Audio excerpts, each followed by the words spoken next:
ক্ষুধার্ত মানুষ যখন খাবারগুলি পায়, কারণ যারা অসহায় আছে, যারা দিনমজুর আছে বা রিক্সা চালক, তারা কিন্তু ভালো খাবার খাওয়াটা তাদের জন্য, মানে জিনিসের যে দাম, একটা ভালো খাবার খাওয়া তাদের জন্য অনেক কষ্ট হয়ে যায়। তো আমি সেজন্যই মানে আমার যে বিজনেস আছে ওইটা লাভের অংশ দিয়ে আমি প্রতি মাসে এই খাবার আয়োজনটা করি। বিজনেসটা কি?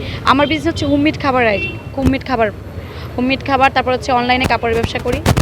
আর মানে এই দুইটা বিজনেস এখন আছে। আর ভবিষ্যতে দেখি আস্তে আস্তে গ্রামে বিভিন্ন ইভেন্টে কাজ করি, মনে করেন জন্মদিন, তারপর হচ্ছে এই ছোটো যে বিয়ের পার্টি আছে ওইগুলির খাবারও আমি সাপ্লাই করে থাকি।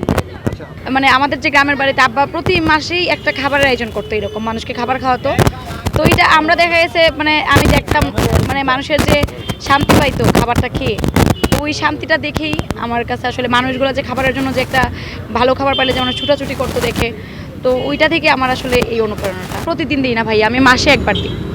মনে করেন মানে 50 জন 100 জন এরকম। আজকে হচ্ছে প্রায় 80-90 জনের মতো পাচ্ছে খাবার।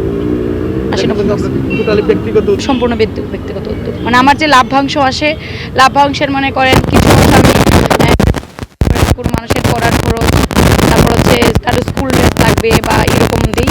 আর হচ্ছে প্রতি মাসে আমি মানে নিজের টাকা জমি হলেও ব্যবসা তো আছেই, মানে আমি মানে খাবারটা দিই। আগেও দিতাম, আমি যখন হবিগঞ্জ মৌলিবাজার ছিলাম তখন আমি এই খাবার আয়োজনগুলি করতাম আশেপাশে।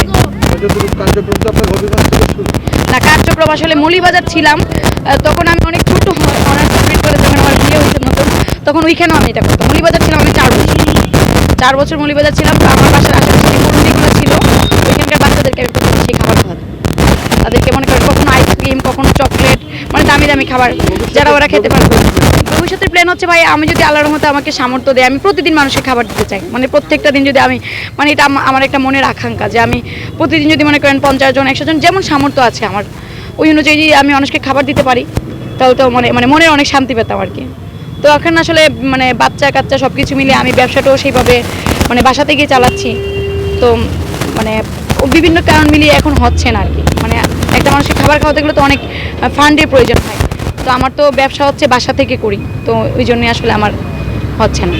আমার ভবিষ্যতে হচ্ছে প্ল্যান হচ্ছে ভাইয়া একটা বৃদ্ধাশ্রম প্লাস হচ্ছে শিশুদের জন্য একটা কিছু মানে সুন্দর একটা পরিবেশ নিয়ে একটা কিছু করা।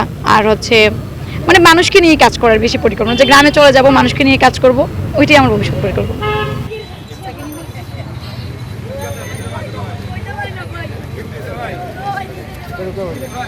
অনেক মানুষ হয়ে গেছে, আমি আমার গাড়িতে খাবার আছে।